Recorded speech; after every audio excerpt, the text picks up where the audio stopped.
Ziglar. Inspiring true performance. Let me share with you a true story out of my notebook of life. A number of years ago, got an incredible letter from a gentleman in Toronto with a substantial check in it. He said, my friend Steve Walker is following the wrong role model. He's working himself to death. His family is falling apart. His health is in danger. And he's modeling himself out of his boss. And he trusts you and respects you.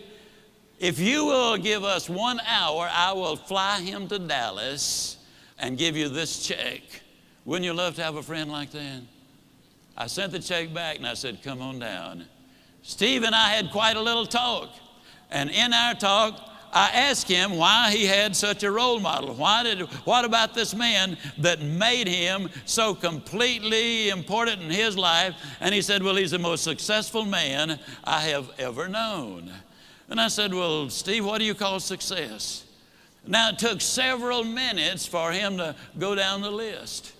But the interesting thing is, though they're not in the same order that I have put them, or we list them now, these are the 8 things that he said he really considered to be successful.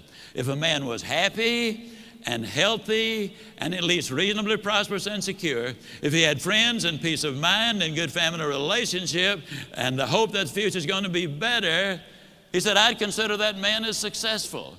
Now I'm going to really encourage you to take some notes right here. And all I want you to do, and you'll be the only one that'll see it, somewhere right as I go down the list, write whether you get a plus on that one or a minus on that one.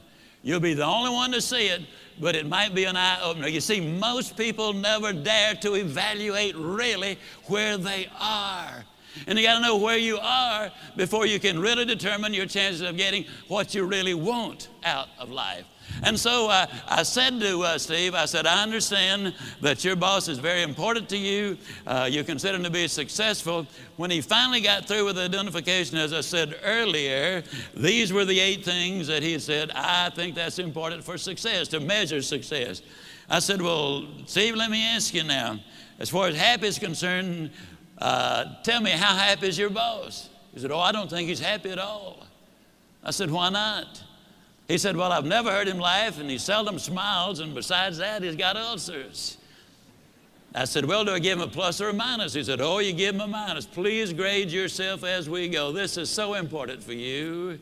Then I said, that also tells me something about his health if he's got those ulcers. Do I give him a plus or a minus? He said, you give him a minus.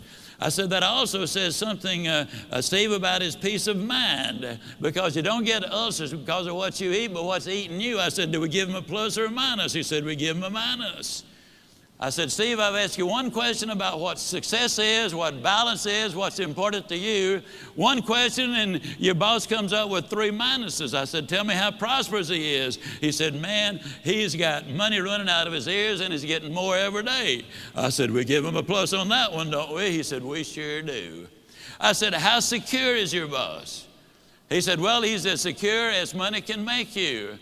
And I said, well, Steve, let me ask you, did you read where 2 billionaire brothers here in Dallas went bankrupt? I said, how does your boss compare? Oh, man, he doesn't have that kind of money. Did you read where our ex-governor was worth $100 million at one point? He's now bankrupt. How does your boss compare? Oh, he doesn't have that kind of money. Now, understand, Steve equated security with corporate position and bucks in the bank. So I said, well, Steve, let me ask you, would we give your boss a plus or a minus or just a question mark on that? He said, let's be generous and give him a question mark. I said, how many friends does your boss have? I hope you're marking these for you. How many friends, real friends, does your boss have? He said, I don't think he's got any. I'm not his friend. I just happen to admire the guy. To tell you the truth, he's somewhat of a jerk. And I said, okay, we give him a minus on that one. I said, tell me about his family. And he said, well, his wife's divorcing him. Well, that one's easy to answer. I said, how much hope does he have for the future? He said, well, before I started talking to you, I thought he had a lot. But right now, I don't think he's got any.